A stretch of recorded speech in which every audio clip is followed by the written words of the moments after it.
আসসালামু আলাইকুম everyone, welcome to jasmine kitchen. আজ আমি আপনাদের সাথে নতুন একটা রান্নার রেসিপি দেখাবো। আজকে আমি পোলাও রান্না করব। তবে আজকের পোলাওটা একটু ভিন্ন দিনে, পোলাওয়ের থেকে একটু ভিন্ন রকমভাবে রান্না করব। আজকে আমি নারকেলের দুধ দিয়ে পোলাও কীভাবে রান্না করবেন সেই রেসিপি দেখাবো। এবার আমি চলে যাচ্ছি মূল রান্নায়। আমি এখানে 1 কাপ পরিমাণ পোলাওয়ের চাল নিয়েছি। চালটা আমি পানি দিয়ে খুব ভালো করে ধুয়ে নিব।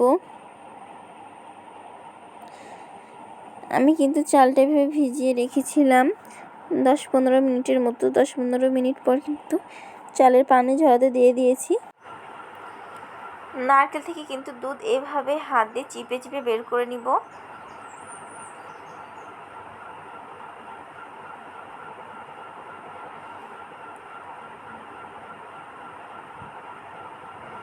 এবার আমি পোলাও রান্না করতে চলে আসলাম। চুলায় প্যান বসিয়ে দিয়েছি 2 টুকরা তেজপাতা, 2 টুকরা এলাচ ও 2 টুকরা দালচিনি। এবার এগুলো ভেজে নিব।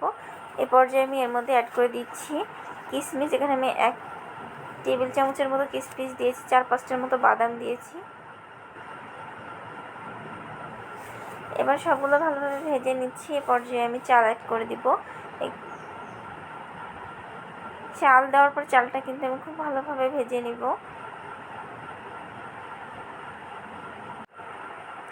চাল ভাজা হয়ে গেছে। এই পর্যায়ে আমি নারকেলের দুধ দিয়ে দিব।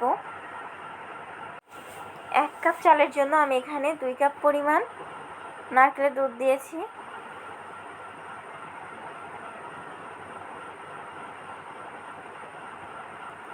এবার একটু নাড়াচাড়া করে দিব।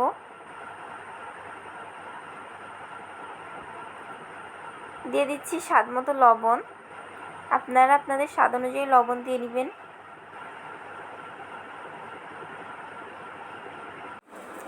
আমি আরেকটু ঢেকে দিয়েছি ভাতটা আরেকটু ঝরঝরে সুন্দর হওয়ার জন্য।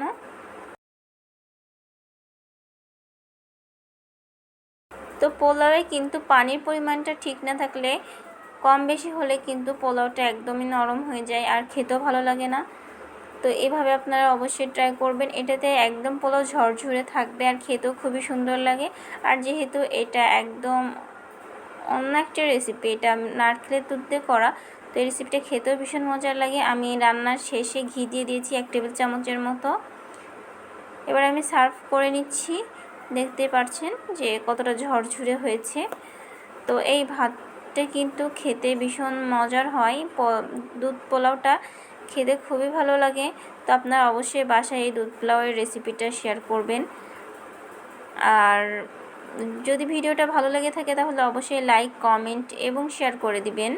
আজ এই পর্যন্ত। আল্লাহ।